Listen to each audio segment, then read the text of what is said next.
The anime starts in a divine realm where a big event was happening. Many gods and goddesses gathered for a tough promotion challenge. The mission was ranked S, meaning super hard, and the healing goddess Restart was chosen for this big job. While others cheered, Restart just smiled and promised to do her best to get strong enough. But as soon as the event ended, she rushed home, leaning against her door and sliding to the floor, her face pale. An S-rank mission for her? It felt like a joke. Restart, a goddess for over 100 years, had spent her time calling heroes to rescue troubled worlds. She had done this 5 times.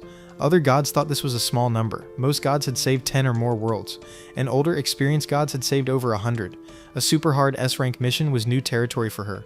She'd only heard scary stories about such desperate places, which even veteran gods found daunting. How could she possibly handle this? Feeling completely down, Restart quickly got a grip and sat at her desk. She decided to pick a young man from Japan as her hero, as tales of people being transported to other worlds were currently popular there, making explanation simpler. She sifted through countless candidate files, but no one felt quite right. Frustrated, she knocked her desk over and slumped onto the floor. Just then, a piece of paper floated down and landed on her face. It held details about a young man named Seiya. A quick read left Restart incredibly impressed. Even though he was only level 1, his powers were amazingly high. Restart's eyes lit up. Seiya was truly 1 in 100 million. With someone like him, she would surely become a great goddess very soon. Restart immediately started preparing the magic to call him. After a bright flash, Seiya appeared before her. His appearance made her heart skip a beat. How could this man be so handsome? With his jet black hair and perfect height, Restart almost started drooling. But then she remembered that love between gods and humans was forbidden, so she had to keep her godlike composure. She explained to Seiya why she had called him, trying her best to speak in the most elegant and ladylike way possible. Yet Seiya somehow thought she was just a crazy woman talking nonsense. If Restart was truly a goddess, he argued, she should be perfectly able to save the world herself. Restart wished she could, but it wasn't allowed. The gods created worlds for humans to live in, and if something bad happened to those worlds, humans themselves had to be the ones to save them. Hearing this, Seiya nodded, beginning to understand. He then asked about his special skills and perks. Restart taught him how to open his power screen, and when she looked at it, she exclaimed that Seiya's stats were much higher than those of typical heroes. That's why Seiya was the only one who could save this world. She would tell him more details later. Restart turned around to open a glowing travel door and invited Seiya to follow her.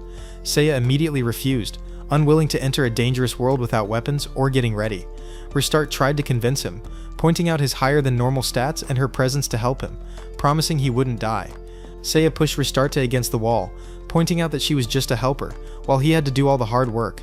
If he was forced to save this world, he needed time to prepare first. With that, Seiya took off his shirt and began doing push-ups, leaving Restart staring in shock. Now she remembered what was written on Seiya's information sheet. This guy had an extreme caution habit. Restarte went to find the goddess Ariadoa to complain. Ariadoa actually found Seiya's behavior reasonable, given that the world Restarte needed to save was an S-rank mission, and careful preparation would be better. Ariadoa then advised Restarte that if Seiya was training, she should also take care of him, providing basic needs like food and a place to rest. Reminded by Ariadoa, Restarte rushed back with supplies to Seiya's room. Since he was Japanese, she prepared familiar foods for him, starting with rice balls. Restarte offered Seiya the food, but he immediately refused, saying he would never eat food given by a stranger. Restarte lost her temper and yelled at him, asking what reason she could possibly have to poison him. Seiya still didn't trust her and forced her to eat first to prove it wasn't poisoned. While Seiya ate, Restarte conjured a bed, a bathroom, and a bathing area for him. Then she approached him with a bell, explaining that she would give him time to prepare, provide 3 meals a day outside his door, and promised not to bother him. When he was ready, he should ring the bell, and then they would begin their journey. At first, Restarte thought Seiya would train for at most 3 days, but by the 4th day, there was still no bell sound. Worried that Seiya might have died, she went to check, but seeing the food was gone, she knew he was fine. She had to wait another week, and by then she was utterly bored. As she was sprawled on the floor, the bell finally rang.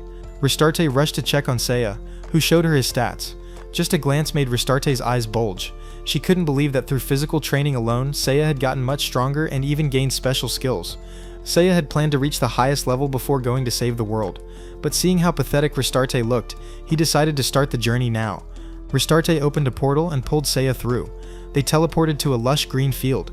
Restarte pointed to a distant town called Adona, explaining they needed to get equipment for Seiya first. As the two walked through town, an old man greeted them. Restarte cheerfully responded, but Seiya remained wary, wondering if the old man might be a disguised monster or a criminal for greeting them so suddenly. Just then, a little girl also greeted them. After introducing herself as Nina, she showed Restarte the weapons shop. Before entering, Restarte gave Seiya a bag of money, a gift she had prepared for him. With this much money, Seiya could be fully armed. Once inside, after looking around, Seiya immediately grabbed 3 sets of armor, startling Restarte, who quickly took back the money bag. There was no need for so many sets, she said, and chose armor for Seiya herself. After the armor was selected, Seiya took back the money bag and rushed to the general store, buying all the smoke bombs and herbs he could. He explained to Restarte that since they didn't know what kind of monsters they would face, he had to be completely ready. Restarte was fed up and shouted at Seiya that she was his guide, and she had said this place was safe with no monsters, so he didn't need to be so overly cautious. Little Nina also chimed in, telling them that only harmless slimes lived here. Seeing that Seiya seemed afraid of monsters, Nina gave him a charm. With their equipment fully prepared, it was time to hunt monsters. Restarte led Seiya out to the prairie, but Seiya had no desire to look for trouble. Just then, a slime appeared. Seiya immediately hid in a corner to observe and figure out the slime, making Restarte sigh. She told him that even children could easily kill slimes like this. As soon as she finished speaking, Seiya drew his sword and slashed at the slime. The powerful blow caused a huge explosion, but Seiya didn't stop there. Believing the slime was still alive, he launched countless more attacks. After attacking to his heart's content, Seiya finally stopped. Restarte then asked if he felt more confident now, and if so, they could move on to the next town. Just then, a strong force approached, frightening Restarte. A beautiful horned woman stepped forward and introduced herself as Machina, one of the Demon Lord's 4 top generals, who had come to eliminate the newly arrived hero. Machina knew exactly what Restarte had done. Normally, when a hero was summoned, there would be a sign, and Restarte would surely choose an easy starting location for the hero to get stronger. Machina simply had to stand there and wait for them to arrive. Restarte broke out in a cold sweat as she checked Machina's stats. Level 66. This was bad. They needed to run, but before she could warn Seiya, he had already bolted away. Restarte, confused, could only curse and chase after him. This was the first time she'd seen a hero flee, even before the goddess. Restarte ran full speed after Seiya. Suddenly he stopped, threw a barrage of smoke bombs, and grabbed Restarte, jumping aside, narrowly avoiding Machina's attack. The two continued running, with Seiya telling Restarte they needed to retreat. She understood and created a portal back to the Divine Realm. Very quickly, Machina caught up right behind Restarte. At that moment, Seiya threw his backpack in her face, then used his Hellfire skill to burn her. It didn't cause any damage, of course, but it created an opportunity for him to grab Restarte and jump through the portal. Despite letting her prey escape, Machina smiled brightly. It didn't matter, as she knew they would meet again soon. As soon as they teleported back to his room, Seiya kicked Restarte out, reminding her that from now on, he would continue training until he achieved his desired results. He wouldn't leave the room, so Restarte should just go back and wait for the bell. 2 days later, Restarte was still sitting in her room, waiting impatiently. She couldn't just sit idle anymore, so she went to find the goddess Ariadoa to borrow her crystal ball. Restarte cast a spell to observe the other world, and immediately, Machina's face pressed close to the screen, startling her. Machina knew perfectly well that Restarte was watching this world from the Divine Realm and had prepared a way to lure her and Seiya out. Machina kicked a man on the ground, announcing that from now on she would kill one villager every 10 minutes. If they didn't want her to massacre the entire village, they should get their butts over there quickly. Restarte frantically ran to tell Seiya, informing him that the village was in danger and asking him to rescue it immediately. Seiya of course refused, saying he wasn't adequately prepared yet. Restarte reprimanded him, saying this wasn't how a hero should act. A true hero would rush to help people in danger. By then, 10 minutes had passed. Machina spoke through the crystal ball, saying the next person she would kill was Nina's father. Restarte panicked and tried to persuade Seiya to go there immediately, but Seiya ignored her and continued doing squats. This angered Restarte, who was about to open a portal and go alone when Seiya stopped her. As Restarte had previously explained, time flowed differently between the Divine Realm and the other world, so they still had time to save the villagers. No need to rush. Restarte understood this, but the next person Machina had chosen was already Nina's father. Were they just going to watch him die? Seiya continued exercising, while Restarte pleaded with all her might. She knew Seiya was afraid of dying, but so what? If Seiya died, he would return to his original world, but when the villagers died, they were gone forever with no way to bring them back. Seiya kept doing squats without saying anything. By now, Restarte was truly out of options. Neither harsh nor gentle words worked. She felt she had made a terrible mistake in summoning Seiya. He was truly a cowardly hero. Restarte started crying and was about to leave when Seiya finally spoke. He explained that he had perfectly valid reasons for his actions. If he died now, the town would die too, and eventually the entire world would follow. So he had to prepare thoroughly to be strong enough to win every battle. Restarte turned back in surprise to see Seiya already wearing his armor. Had he finished his preparations? Restarte quickly used her eyes to check, and indeed it was true. She couldn't believe it. In just 2 days, Seiya's level had skyrocketed. Now, he was strong enough to face Makina. Restarte excitedly wanted to open a portal directly to the town to save everyone. But as soon as she suggested this, Seiya punched the foolish goddess in the head. If they appeared in the town now, Nina and her father would certainly die before they could save them. So they needed to open the portal a bit farther away. In the town, Makina sat yawning, feeling that 10 minutes was too long. She decided to reduce the execution time to 5 minutes. Just as she raised her blade to strike, Seiya appeared. He sent a sword energy wave that Makina dodged, and she laughed loudly, mocking Seiya. What kind of hero would sneak attack and miss so badly? Seiya didn't care much because from the beginning, his target wasn't her, but Nina and her father. Once rescued by Seiya, they quickly escaped. Makina checked Seiya's information and was shocked at how much his stats had increased in such a short time. This wasn't good. She decided to get serious. Makina flexed her muscles, transforming into a hulking figure, then charged at Seiya. Seiya only blocked her attacks and maintained his distance. Despite her transformation, Seiya could still match her speed. This was truly bad. She had to use her final trump card. Sensing something was wrong, Restart shouted for Seiya to be careful. Makina laughed maniacally, telling Seiya that a true warrior always kept a secret weapon. With that, she stabbed herself with her blade. From her stomach, something strange began to tear through and emerge. Restart turned purple with fear.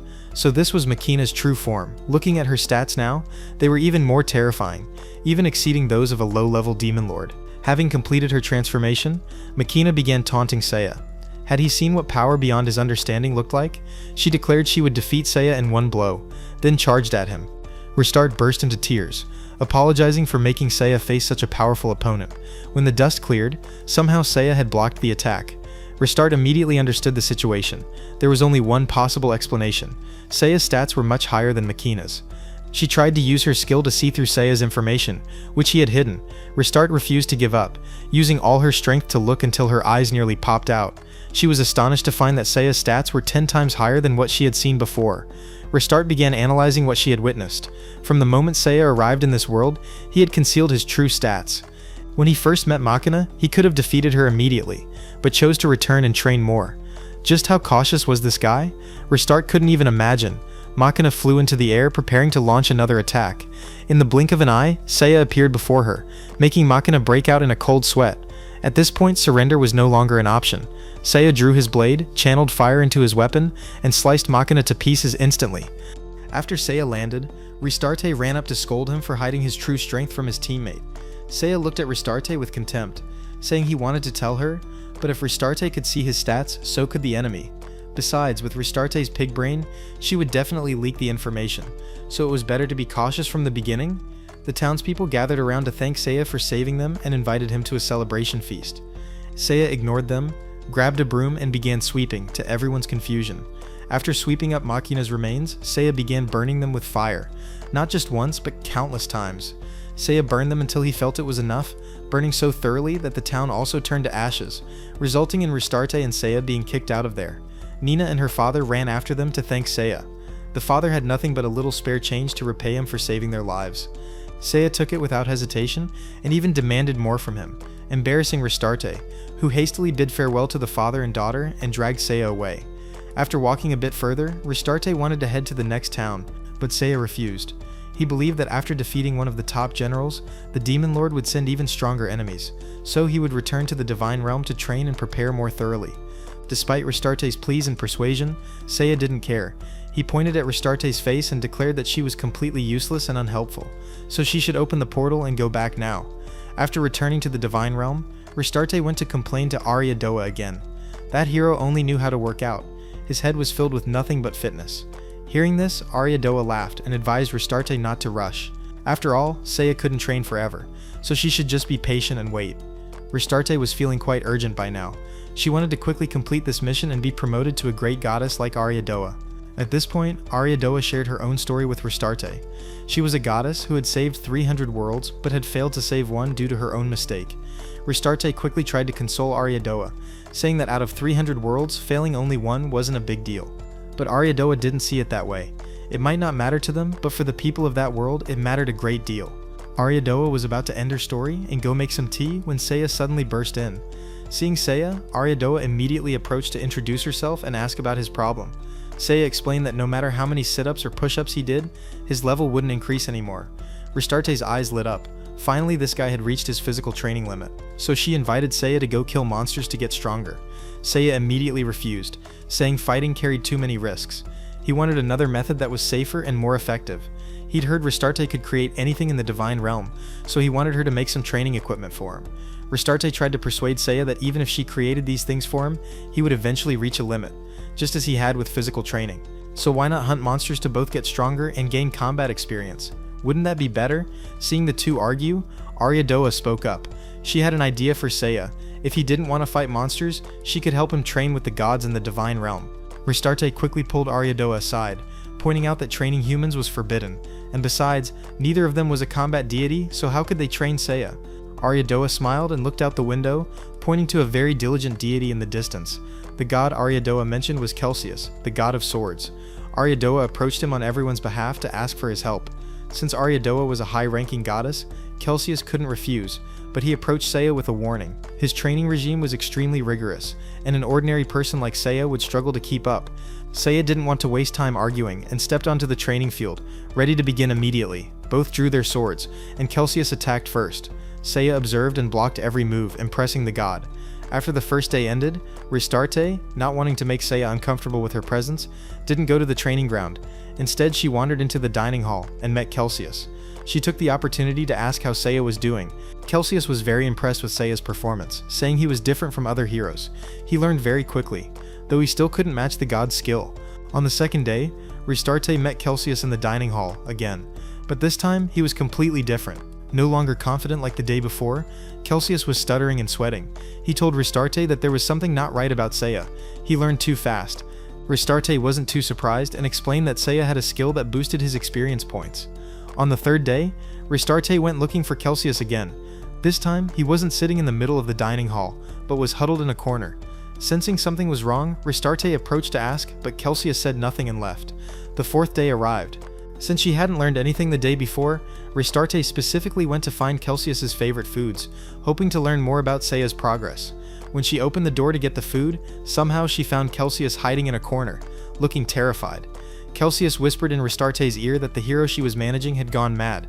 Even when he told Seiya they had trained enough, Seiya wouldn't let him go and forced him to continue training.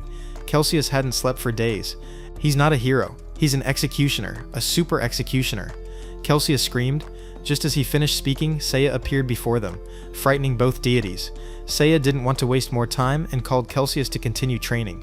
Today he wanted to increase the intensity of the training, making Celsius scream in fear. He threw away his sword, but Seiya still wouldn't let him go. Restarte tried to stop Seiya and reason with him, but at that moment Aryadoa came to find Restarte, reporting that the goddess Ishtar had summoned her. With no other option, Restarte had to leave Celsius behind, hoping he could endure until she returned. Restarte went to Ishtar's room and reported everything. When she heard that Celsius had given up, Ishtar immediately laughed. She told Restarte a story, a truth that the sword god Celsius had once been a human who was elevated to godhood. After becoming a god, he lost all his human memories, but emotions remained forever etched in the soul. When forced by Seiya to train to his limits, the weakest emotion in Celsius's soul must have surfaced. But putting that aside, Ishtar had called Restarte there to give her a mission. She wanted the hero and Restarte to return to the other world immediately, as the town of Seiya was in danger and that's where the hero's teammates were waiting. After receiving Ishtar's orders, Restarte returned to call Seiya to come with her. To her shock, she found him repeatedly punching Celsius in the face. Restarte didn't care what excuse Seiya had this time. She was determined to drag him along no matter what. Seiya didn't refuse. He had extracted everything he could from Celsius and was in a state of absolute readiness. As soon as they teleported to Seiya, Restarte saw the townspeople frantically evacuating. After asking around, she learned that an undead army was about to arrive, so people had to leave immediately if they wanted to stay alive. As they walked, Restarte explained to Seiya what undead were.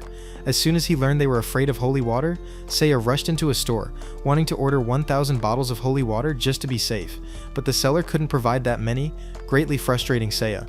Once again, Restarte had to mediate. Their next destination was the church where Seiya's teammates would be waiting. They arrived quickly, and the sister and priest recognized the goddess immediately, and came to welcome them. They introduced Alulu and Mash, who had dragon blood and would be Seiya's teammates on the next leg of the journey. The priest also greeted and introduced himself to Seiya. Seiya said nothing but approached and poured holy water on the priest's head, startling Restarte, who yelled, asking what on earth Seiya was doing. Immediately, the priest's head began to smoke. It turned out he was already an undead, which greatly impressed Alulu and Mash. They rushed forward wanting to fight him. Restarte also reminded Seiya to help them, but Seiya had already done so. As she finished speaking, the priest's body began to disintegrate. Seiya now approached to examine him. No bleeding, unable to move, yet still alive, so this was an undead. At this point, the priest laughed threateningly. He was a servant of Death Magla, one of the 4 heavenly kings. By dawn tomorrow, an army of 10,000 undead would sweep through this town, and when that happened, not even a hero could stand against them. That was all the information Seiya wanted from him. Since he was undead and still not dead in this state, Seiya decided to be more cautious than usual. Restarte jumped in alarm and quickly grabbed everyone, rushing out of the church as it exploded with each skill Seiya fired. After it was over, the church had become ruins, and the sister fainted at the sight. Though somewhat wild, Mash was impressed by Seiya's power. The two approached to shake hands with Seiya, hoping they could explore together from now on. Seiya pulled out holy water from his pocket and poured it on Mash and Alulu's heads. Seeing no reaction, Seiya finally introduced himself. By now, Alulu and Mash were starting to be wary of Seiya. His level of strangeness was beyond normal. They turned to find Restart and Seiya staring at them intently, checking their information. However, Mash and Alulu's stats weren't very high. Restart thought they could still level up, so there was no need to rush, but Seiya disagreed. He flatly refused to team up with 2 such weak individuals. Seiya clearly stated his position. Mash and Alulu were too weak, and they would only be a burden if they followed him, so he absolutely did not need them to accompany him. These words angered Mash, who wanted to attack Seiya, but a team of guards appeared and stopped them. Seeing that the church had been destroyed, the guards were upset and asked everyone what had happened. Restart was sweating profusely, not knowing how to explain. By now, the sister had regained consciousness, but couldn't remember clearly and only vaguely explained. Then she informed the guards that 10,000 undead troops would arrive in the city by morning, but fortunately God had heard their prayers and sent down the goddess and knight standing over there. Surely they would keep this town safe. When introduced by the sister, the guards knelt in respect to Restart and Seiya, begging Seiya to help protect the town. Seiya didn't care about their pleas, he only wanted to know how much money they would pay him for this. Money? The captain asked, bewildered. If Seiya could truly drive away the undead army, the Empire would pay him a lot of money, estimated at about 1,000 gold coins. Upon hearing this, Seiya immediately pulled out a form and made the knight sign it. The knight took the form and informed Seiya that about 200 more knights would arrive to fight alongside him. Seiya immediately refused. He didn't need knights or whatever to follow him. What they needed to do was stay and protect the townspeople. After saying this, Seiya turned to Mash and advised that if he didn't want to go home, he could join the guards, but he absolutely could not follow Seiya. Mash angrily shouted and left, which made Restart somewhat worried that they might rush into the undead army. Seiya wasn't concerned at all, believing they weren't that stupid. And even if they were, he would finish off all the undead before they could rush in. With that, Seiya activated his flying skill and rose into the air. He knew full well that Restart couldn't fly, so he told her to return to the inn and wait. He would handle the undead army alone. This statement touched Restart's pride. As a goddess, how could she not know how to fly? It was just that her powers were temporarily sealed. Restart looked up to the sky and shouted, unlocking her seal and manifesting a pair of wings to chase after Seiya. Seiya had just been getting used to his new skill, but now he would fly at full speed. Restart strained with all her might to chase him, but still couldn't catch up. At least her effort made Seiya reconsider. He circled back, grabbed Restart's hand, and dragged her along with all his strength. Restart could only endure and scream in desperation. After a while, they finally arrived. Restart angrily scolded Seiya, saying that because of him, the feathers on her divine wings were almost completely plucked. Seiya didn't care and told Restart to keep quiet. They were now standing above the undead army. Seeing them marching in formation like this, Seiya had an idea to eliminate them quickly. He would use a powerful explosive attack to deal with them. Restart was somewhat curious, thinking this was a power from Seiya's original world that he couldn't use here. Of course, Seiya already had a substitute. He cast a spell to create a small meteor right above them. The falling speed and heat of this small meteor could instantly incinerate them all. Restart stared in shock. Since when had this guy become so powerful? She hated to admit it, but truly Seiya alone was enough. They didn't need Mash, Alulu, or anyone else.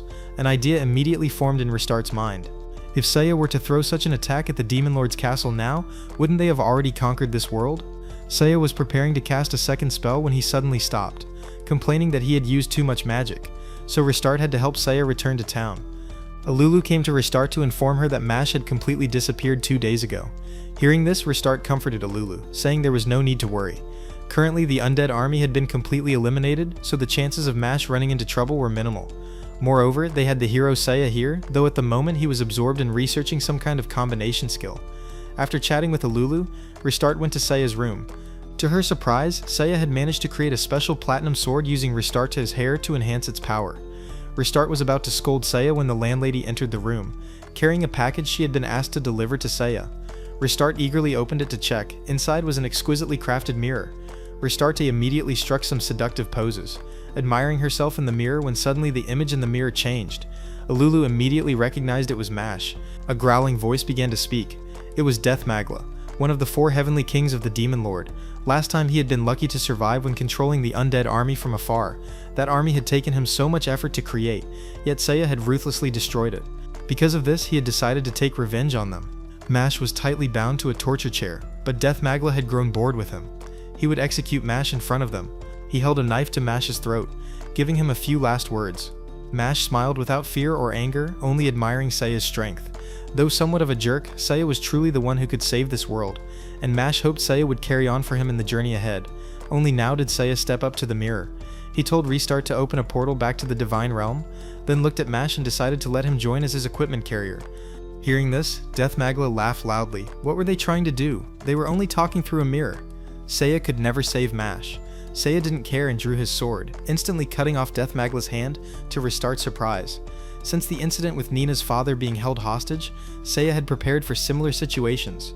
Now he could cut through space itself. After cutting, Seiya immediately pushed Restarta into the portal back to the Divine Realm. In at most 10 seconds, Death Magla would kill Mash. Time flowed differently between the Divine Realm and the other world, so they would have 15 minutes to save Mash from him. Seiya went to find the goddess Ishtar, asking her to locate Mash's position. Although helping humans too much would break the rules, Seiya had already thought of a way to bend the rules for her, so Ishtar happily complied. After learning the exact location of Death Magla, Seiya asked Restart to open a portal directly in front of him, then assigned her a task. As soon as the portal opened, Seiya rushed through, shooting fire into Death Magla's face and pushing him back. Meanwhile, Restart ran to use healing magic on Mash. As she worked, she kept an eye on Seiya's situation. At this point, Death Magla had summoned a pitch-black creature. This was the Dark Fangs, the strongest fire-type monster. Restart's face turned pale as she quickly checked its information. This monster had 100,000 defense points and was resistant to most attributes. Only ice could damage it. Hearing this, Death Magla laughed loudly. He had monitored Seiya's entire battle with Machina. After learning that Seiya used fire magic, he had prepared this monster to fight him. Now, how would Seiya defeat him? Seiya smiled and shed his sword, telling him that he was always in a state of absolute readiness. Then Seiya rushed forward and punched the monster in the stomach.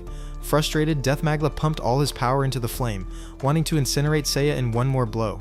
Seiya didn't dodge but fought hand to hand. With just an ordinary person's punch, Death Magla couldn't believe Seiya could block it. Their fists collided. Immediately the monster's hand began to freeze, stunning Death Magla. How could Seiya use ice power? Fire and ice were clearly opposites. Only now did he notice a ring on Seiya's hand. Restart had also figured it out. Seiya had combined them. From his pocket, Seiya pulled out several more rings, prepared for all situations. Not just ice, he had also crafted darkness, light, thunder, earth, and leaf, every type imaginable. Death Magla still didn't believe it. Even if Seiya could use ice magic, with 100,000 defense points, his monster could still withstand it, but this too was within Seiya's calculations. The opposite of ice was fire, and currently the monster was being frozen. Seiya only needed to deliver one more powerful fire attack, and victory would certainly be his. Seiya drew his sword and lunged forward, stabbing the monster in the chest. Its body began to disintegrate, terrifying Death Magla. At this point, he had no more cards to play. Seiya approached him and Restart immediately understood his intention, helping Mash leave at once. The enormous castle was now filled only with the desperate screams of the Heavenly King Death Magla. Mash was brought back to the inn to rest with Elulu standing sadly by his side. After a while, Mash woke up, looking confusedly at Restart and Elulu. Restart immediately explained to him that Seiya had defeated Death Magla, and she had brought Mash out of the castle when he had fainted. Just then, Seiya arrived, carrying a bag which he placed on the table. He told Mash and Elulu to quickly get ready. From now on, he would allow these two kids to carry his equipment. Elulu was delighted, as carrying equipment for the hero was an honor, but Mash gripped the bedsheet tightly. After what had happened, Mash had realized many things, the most important being that his power level was insufficient. So he immediately knelt down and begged Seiya to teach him. Seiya neither agreed nor refused. As long as Mash carried his equipment, he could do whatever he wanted. Seiya was about to set off immediately when Mash stopped him. To show their gratitude, he and Elulu wanted to take Seiya to the Dragon's Cave first. 16 years ago, a legend had been passed around in the village where Mash was born. A dragon had descended from heaven, bringing Mash and Elulu with it.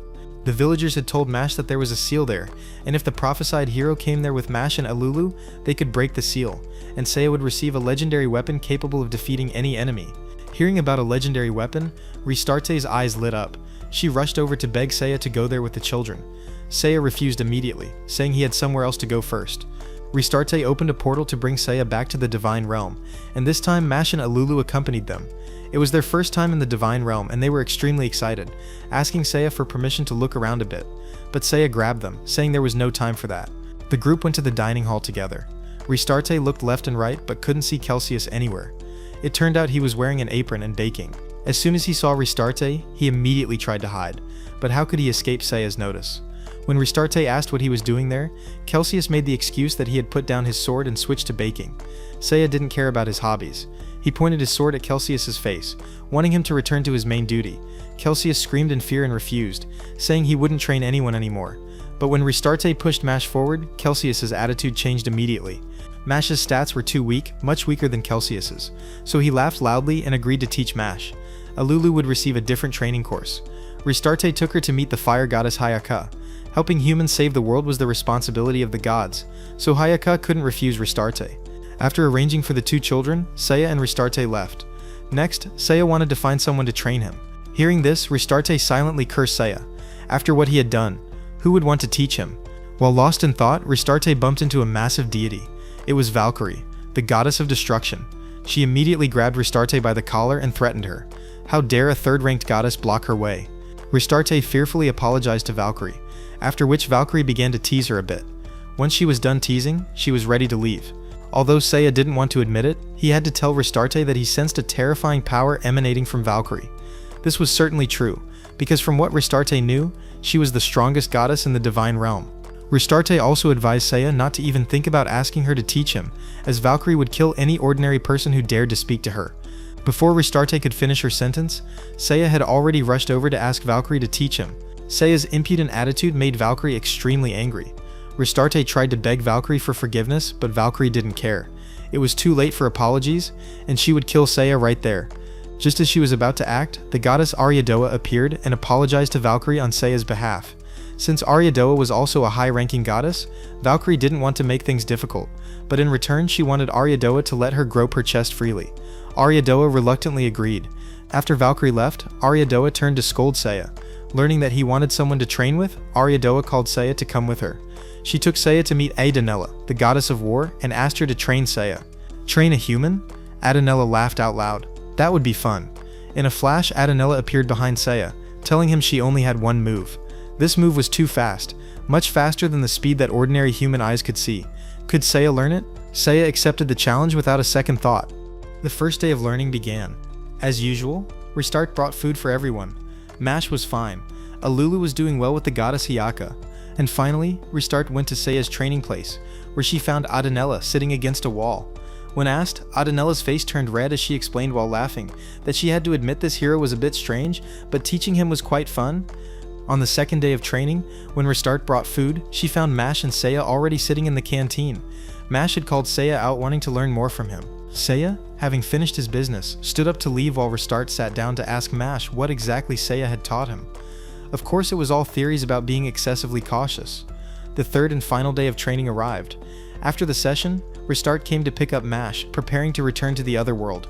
After training with Celsius, Mash's level had increased significantly, but Alulu hadn't improved at all. At that point, Hayaka called Restart aside for a private conversation, informing her that Alulu had no talent for magic, so it would be better for her to give up early. After picking up the two children, Restart went back to find Seiya. Seiya was still waiting to see what Adanella wanted to give him. From a distance, Adanella approached wearing a dress, smiling with eyes crinkled, running towards Seiya. Her appearance was completely different from 3 days ago, making Restart his jaw drop. Just how charming was this guy? Adanella gave Seiya a cake made with all her heart. Seiya bluntly refused and left, making Adanella angry. She began to wreck the Divine Realm. Restart screamed for Seiya to fix the problem he had created, but Seiya didn't care and walked into the teleportation gate. Their next destination was the Dragon's Cave. As they walked, Ilulu practiced fire magic. If monsters appeared, she wanted to help Seiya. Seiya immediately refused, saying Ilulu's job was to carry equipment and she shouldn't worry about anything else. Just then, an orc appeared. Mash drew his sword ready to fight it. When a firebird swooped down from the sky and incinerated the orc, this was Seiya's new skill, summoning a firebird with a range of up to 50 meters.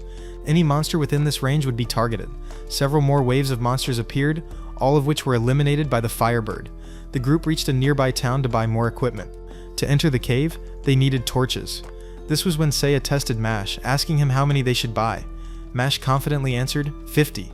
Wrong, it's 500. Restart quickly jumped in. 5 is enough, you guys. After buying the torches, the group continued on their way. At this point, Elulu and Mash's hands suddenly began to glow, a sign that they were very close to the dragon's cave. Soon, the group found the entrance. Seiya led everyone inside. Before them appeared a large door with 2 handprints on it. Mash and Elulu immediately understood. They were about to run over to break the seal when Seiya suddenly drew his sword. There was no need for such complications. With his ultra-fast slashes, Seiya broke through the door and jumped inside. Inside was nothing but a pedestal. After the group entered, it immediately lit up, inviting them to step onto the glowing pedestal to be teleported to the dragon village. Restart wanted to jump right in, but Seiya stopped her. He placed a stone dummy on it to check first. After confirming there were no traps, Seiya let everyone teleport together. Upon arrival, they were greeted by a dragon human who introduced himself as Lagos, and welcomed them to the dragon village. Lagos also served as a guide for the group, explaining the village's history. As they walked, Lagos led them to the dragon mother, Lady Lexella, who called Mash over and taught him how to transform into a dragon human. This way Mash could increase his strength tenfold. Elulu was also excited, and wanted Lady Lexella to teach her. But the dragon mother refused, saying Elulu had a more important mission. By sacrificing her life, Elulu would become the ultimate weapon for the hero to defeat the demon lord. Seeing everyone still confused, Lady Lexella explained further. Legend had it that when a dragon was born in human form and sacrificed their life, the ultimate sword would appear. Hearing this, Mash immediately refused. He didn't want his friend Elulu to die. Lady Lexella didn't care, and reminded both of them that currently 70% of the world was under the demon lord's army. They went wherever they pleased, massacring the people there, with mostly small villages remaining. If the situation continued like this, soon the world would be completely controlled by demons. The only way to save the world was to defeat the demon lord. Lady Lexella turned to admire Elulu, saying she greatly respected her. Elulu was the ultimate sword, the sword that would slay the demon lord in the future. Hearing Lady Lexella speak, the other dragon humans bowed, showing respect to Elulu. Lady Lexella had made her decision. Now that the hero was here, they would perform the sword offering ceremony that night, so Elulu should spend her last moments with her friends. As they left the palace, Mash turned to ask Elulu if she really wanted to sacrifice herself to save the world. Elulu looked sad but still tried to answer Mash, saying that for a long time she had hoped to be useful. Now that opportunity had come, she would become the sword to save this world. Restart turned to find Seiya, but he had already been browsing a nearby stall for some time. She angrily asked how he could still be shopping at a time like this. He should at least think about Elulu. Seiya replied that if that was what Elulu needed to do, then he had nothing more to say to her. Elulu's eyes welled up with tears as she heard these words, and she turned and left immediately. That evening, a feast was held at Lady Lexella's castle. Seiya's group was treated like VIP guests, with 2 little dragon girls bringing cookies to Restarte. She had to coax Seiya for a long time before he would eat one to please them. Just as he put it in his mouth, the lights in the room suddenly went out. The crucial moment had arrived. Elulu, in a magnificent outfit, was led by the dragon guards to a cliff. According to Lady Lexella's knowledge, this was the dragon abyss established by the first dragon emperor. By jumping down, Elulu's blood and flesh would transform into the ultimate sword. Standing on the cliff, Elulu turned to look at Mash and smiled. Soon she would see them again. She hoped that when she became a sword, at least Seiya would clean her regularly so she wouldn't rust. Hearing these words, Mash's heart twisted in pain. He couldn't bear it anymore and wanted to save Elulu, but he was stopped by 2 dragon guards. On the cliff, Elulu was beginning to show signs of fear. Seeing this, Lady Lexella ordered the dragon guards to help Elulu complete the ritual. Despite Restart's advice, all the dragon people were shouting the name of the holy sword, not caring about Elulu's feelings at all. Elulu had reached the edge of the cliff and couldn't turn back as the 2 dragon guards kept advancing. Just then, Seiya appeared behind them, kicking both guards back to Lady Lexella. Seiya sighed and told Elulu that he had clearly said he had nothing more to say earlier that afternoon. But how could Elulu be so stupid as to not understand his meaning? If Elulu became a sword, how could she carry his equipment? Hearing these words, Restarte immediately laughed. Lady Lexella was confused, and Restarte turned to declare to her that they were heroes sent to save this world. One way or another, they would never let their comrade lose her life. Despite all this, Lady Lexella still wouldn't listen. She bowed her head and lamented that heroes and goddesses ultimately only thought of themselves, not of her tribe. These words truly angered Mash. He transformed into a dragon human and pushed aside the two guards, wanting to knock some sense into Lady Lexella when he suddenly collapsed. Restart fell too. Lady Lexella laughed loudly, telling them she was careful and had anticipated this would happen, so she had laced their drinks with paralysis poison. She wanted to continue with the ritual, but somehow Seiya was unaffected. Seiya smiled and called it a childish trick. He would never eat food from lizards. Since this approach didn't work, there was only one option left. Lady Lexella transformed into a giant dragon and flew in front of Seiya. Restarte broke into a sweat when she looked at Lady Lexella's stats: abnormally high health and absolute defense. Seiya remained very calm and turned to ask Mash which compartment the weapons were in. From his bag, Seiya pulled out a pitch-black sword. Just seeing it made Lady Lexella tremble in fear, as it was the dragon-slaying sword. Both Mash and Restarte were amazed. How on earth did Seiya have that sword? Of course it was thanks to his meticulous preparation. From the moment he knew they were going to the dragon's cave, Seiya had considered the variable of having to fight a dragon, so he had prepared this sword in advance. As for where it came from, Seiya had used the hair of Mash, Elulu, and Restarte to create it. Seiya rushed up to attack Lady Lexella. With the true dragon-slaying sword, Seiya was able to damage her. Lady Lexella laughed loudly, reminding Seiya once more that, as she had said, she was a cautious person. As she finished speaking, Elulu's collar suddenly lit up and the girl collapsed in pain. It was a prison collar. When the curse was activated, Elulu had only 3 minutes to save her life. After she died, they just needed to throw her into the abyss to complete the ritual. Seiya turned to check on Elulu, and then advised Lady Lexella that if she wasn't allied with the Demon Lord, this was her last chance to lift the curse from Elulu. Of course, she wouldn't listen, so Seiya had no reason to hold back anymore. He shot a stream of fire that with just one move, took away more than half of Lady Lexella's health, yet she still didn't back down. Although the hero was very strong, she was confident that it would take more than 3 minutes to defeat her. Then she began to shrink herself and enter a defensive state. Seeing this, Seiya immediately responded by taking out a bag and pouring its contents into his mouth and chewing. These were speed seeds. With them, Seiya's speed would increase dramatically. That wasn't all. While Seiya pulled out another dragon-slaying sword, combining these, he would kill Lady Lexella before Elulu's death sentence arrived. Preparations complete, Seiya rushed to attack her continuously. Restart kept updating the situation, but it wasn't good.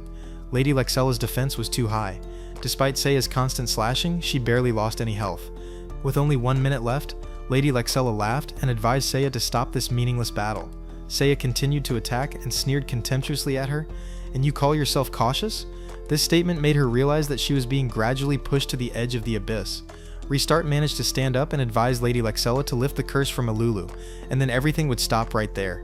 Lady Lexella closed her eyes tightly and shouted that she had already lifted it. As soon as Seiya stopped attacking, she shot fire at him.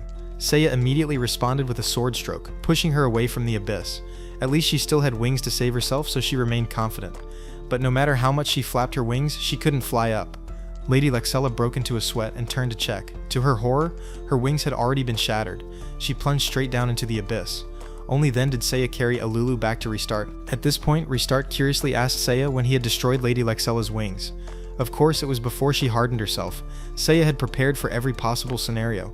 At this moment, a beam of light emerged from the dragon abyss. From below, the holy sword flew up, to everyone's amazement. Although they had obtained the holy sword, Lego still felt uneasy because their leader, Lady Lexella, was dead. Hearing this, Seiya immediately patted him on the shoulder and manipulated his mind. At least they had the sword to destroy the Demon Lord, so Lady Lexella's sacrifice was entirely justified. Now it was time to dissolve the Congress. The group teleported back to the dragon's cave. At this point, Restart called Mash and Elulu to wait for her at the cave entrance as she had some private matters to discuss with Seiya. After the two children left, Restart shouted in Seiya's face, blaming him for daring to pull out her hair without permission. Seiya didn't care and was about to leave when Restart stopped him again. Regarding the holy sword Seiya had just obtained, it wasn't actually a holy sword. If Restart already knew, then Seiya had nothing to hide. Just now he had only deceived the dragon tribe. The sword he was holding was one he had prepared in advance. Restart was still not convinced. To kill the Demon Lord, the holy sword was the only weapon capable of doing so.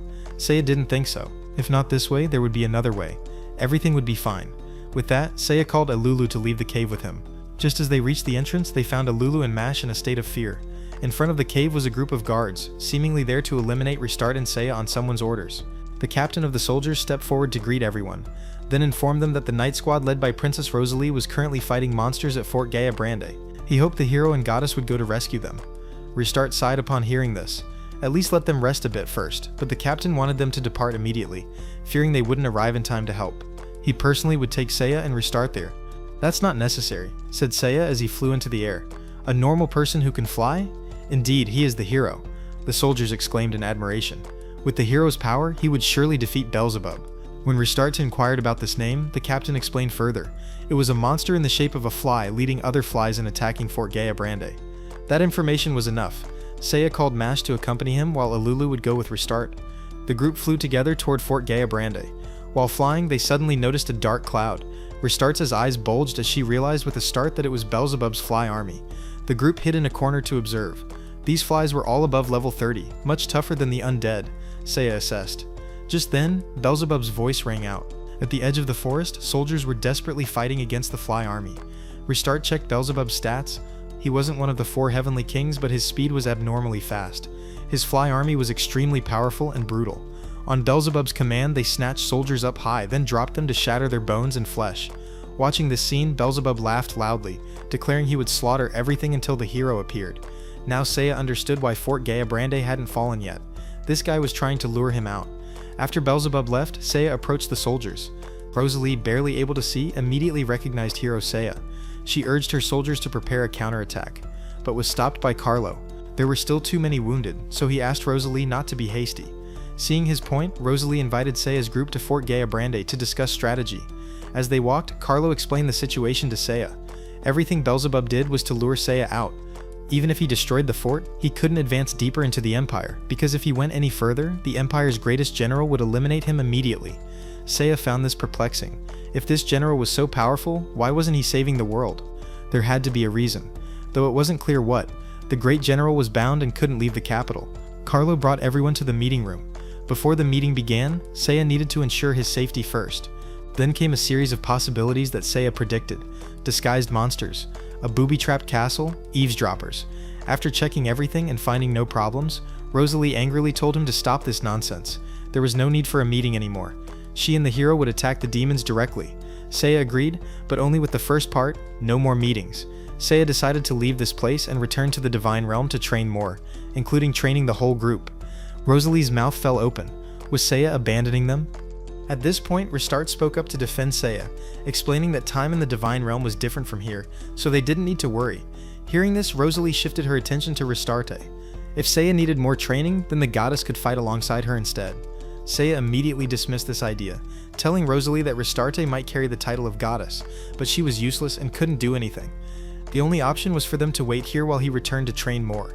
He had already observed the fly swarm and currently saw no chance of victory. Having observed this, Rosalie froze, then shouted at Seiya, calling him the type of cold-blooded hero who stood by watching her comrades die. Seiya remained very calm as he retorted, "If you already know there's no chance, then rushing in is an extremely stupid action.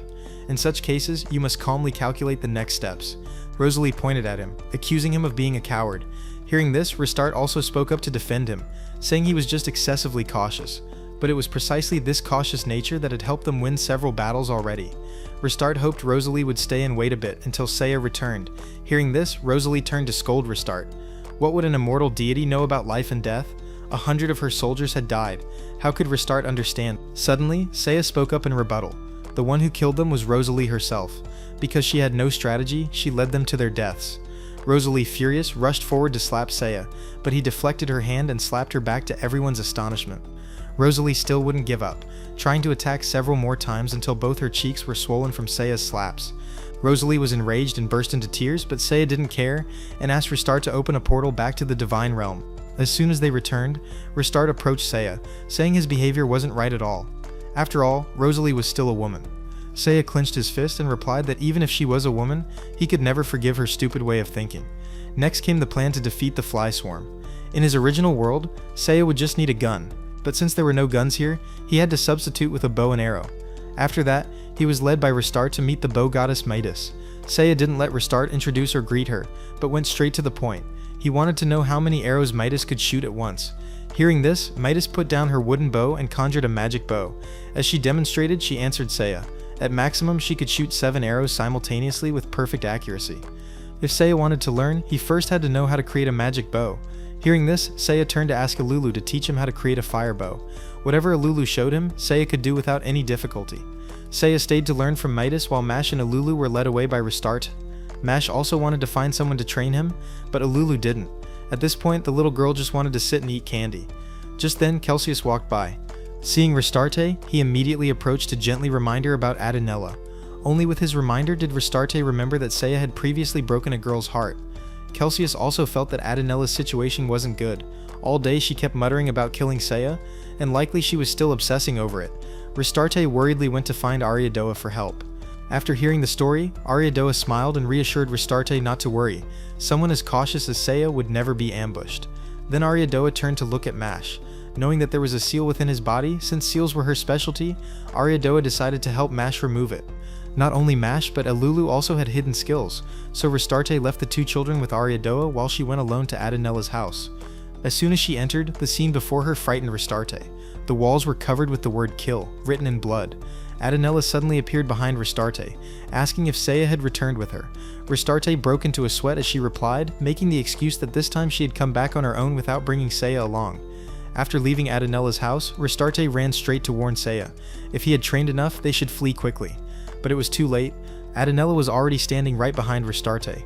She knew very well that Restarte wouldn't return alone, so she had deliberately followed her. Now it was time to settle things with Seiya. The killing intent emanating from the war goddess made Restarte breathe heavily, but Seiya remained indifferent as he approached Adenella, patting her head and telling her that her hair was a bit messy. This action of Seiya's was so cool that Adenella, despite her best efforts, ultimately forgave him, only to be sent away by Seiya so he could continue his bow training. Restarte returned to have tea with Ariadoa. As Ariadoa had advised Restarte from the beginning, there was no need to worry. Adenella was a good goddess, so she wouldn't bother to kill a human. Whatever those two wanted to do, let them be. Ariadoa invited Restarte to check on Mash and Alulu. Ariadoa opened the door and asked Mash to show what he could do now. Mash excitedly stood up and transformed his arm to become much larger. This was the dragon arm, the hidden power within Mash's body. Ariadoa had used her abilities to unlock it for Mash. From now on, with this arm, Mash could fight with very high damage output. Ariadoa still found it a bit creepy. Suddenly, having such a large arm didn't seem right at all. Alulu immediately chimed in, agreeing completely. Mash's body was tiny, but with his arm so swollen, he looked like some kind of deformed person. Hearing these words from his close friend made Mash angry, and he turned to scold Alulu. Somehow, from his speech to his movements, Mash suddenly became slow. This was the delay spell, a hidden support magic of Alulu's that Ariadoa had helped her unlock. And that wasn't all. Alulu dispelled the slowing effect on Mash, then pumped him with a speed spell. This time, Mash couldn't stand still, his mouth continuously talking, making everyone laugh. After this event, Restarte praised Alulu wholeheartedly. If she had known Ariadoa would guide them so well, she would have left the two children with Ariadoa to teach from the beginning. This is where our anime comes to an end. Subscribe for anime recaps.